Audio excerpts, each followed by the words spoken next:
Selamat pagi, Guten Morgen alle. Assalamualaikum warahmatullahi wabarakatuh. Bertemu dengan saya, Frau Anjar di Belajar Bersama Bahasa Jerman.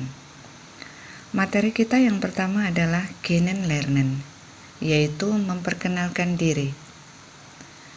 Untuk memperkenalkan diri, yang pertama adalah kita menyampaikan salam terlebih dahulu. Nah, salam-salam tersebut dikenal dengan istilah Begrüßung. Di antaranya ada Guten Morgen, Guten Tag, Guten Abend, dan Guten Nacht. Guten Morgen itu dipakai mulai jam 6 sampai jam 10 pagi. Guten Tag dipakai dari jam 10 sampai jam 6 sore. Guten Abend dipakai pada jam 6 sore sampai dengan jam 24.00. Dan Guten Nacht itu diucapkan ketika kita sudah tidak melakukan aktivitas apapun.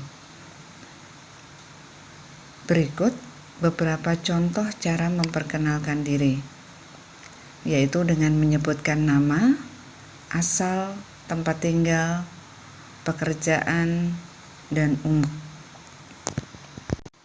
Zum Beispiel, contohnya, Guten Morgen, ich bin Herr Thomas. Ich komme aus Deutschland. Ich wohne in Köln. Ich bin Lehrer. Ich bin 40 Jahre alt. Hallo, ich heiße Frau Monika. Ich komme aus Deutschland und ich wohne in Bonn. Ich bin Sekretärin. Ich bin 24 Jahre alt.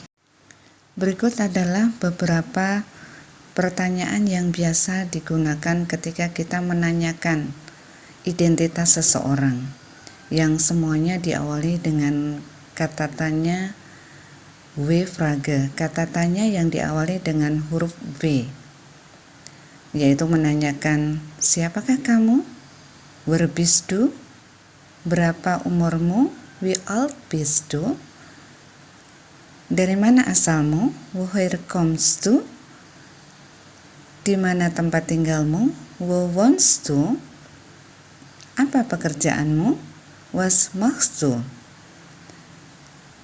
Ketika pertanyaan-pertanyaan itu kita jawab, kita bisa menjawabnya dengan wer bist du, ich bin Monika. Wie alt bist du, ich bin 16 Jahre alt. Woher kommst du, ich komme aus England. Wo wohnst du, ich wohne in München. Was machst du, ich bin Schülerin.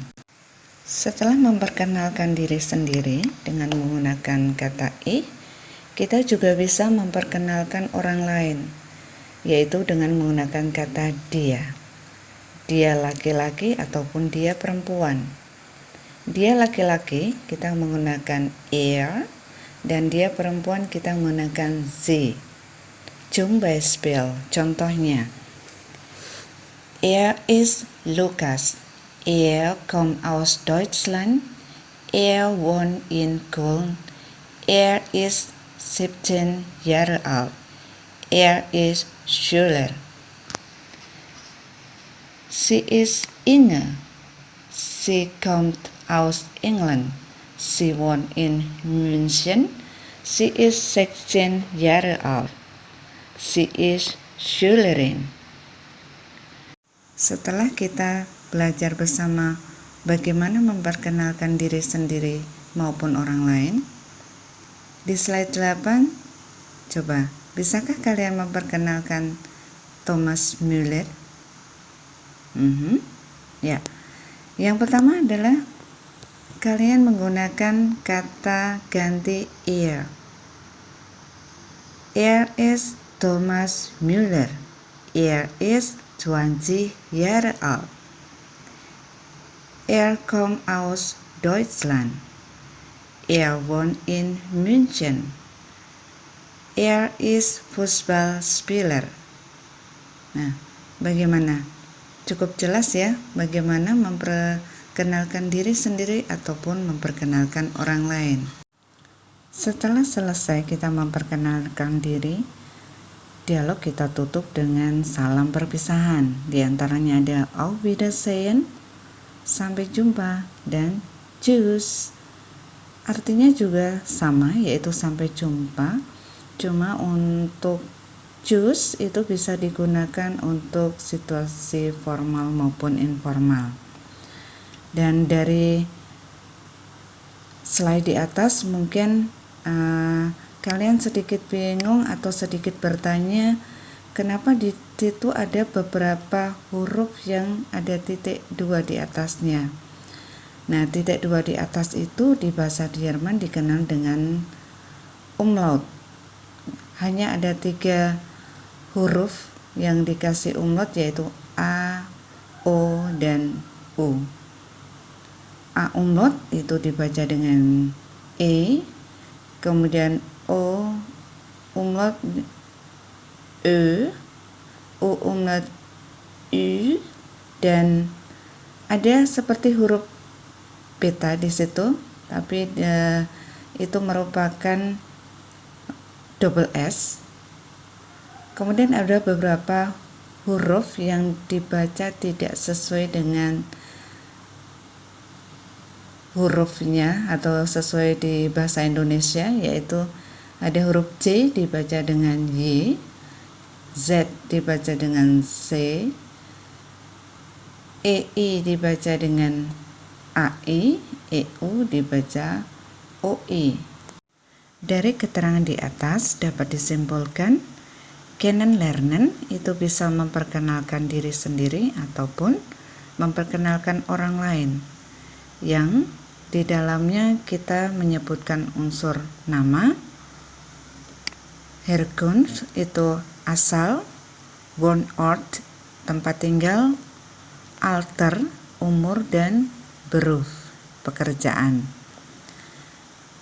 Kelima unsur itu diaplikasikan dengan kata tanya W-Frage, yang di bahasa Jerman W-Frage yaitu kata tanya yang diawali dengan huruf W. Ada wie, ada woher, ada wo, wie alt, dan was. Kata-kata tanya tersebut kita aplikasikan menjadi berikut. Wie heißt du? Ich heiße Santi. Ich bin Santi.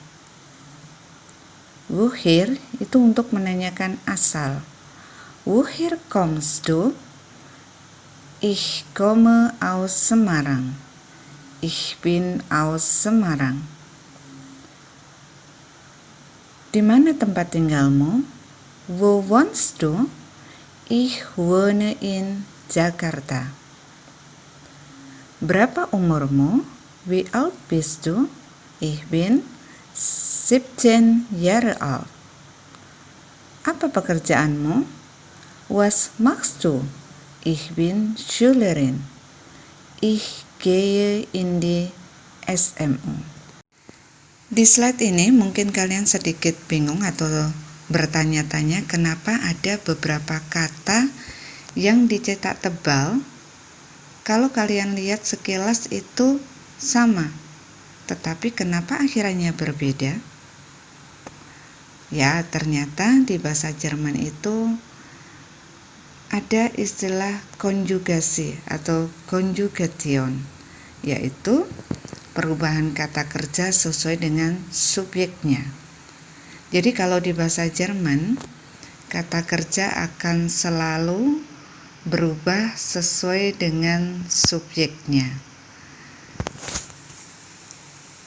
Di sini, kata kerja dikenal dengan istilah verb atau verben. Contohnya di sini kata kerja wohnen. Kata kerja di bahasa Jerman terdiri atas Stamm dan Endung. Stamm itu kata kerja inti atau kata dasarnya, sedangkan Endung itu akhiran. Jadi kata kerja akan selalu mengalami perubahan sesuai dengan subjeknya. Apanya yang berubah? Di bagian akhirannya, endungnya, yaitu en. Nah, contohnya bisa kalian lihat di slide berikutnya, yaitu kata kerja ketika bertemu dengan orang pertama tunggal, yaitu ich. Contohnya di sini ada kata kerja wohnen, kommen, gehen, machen, heißen.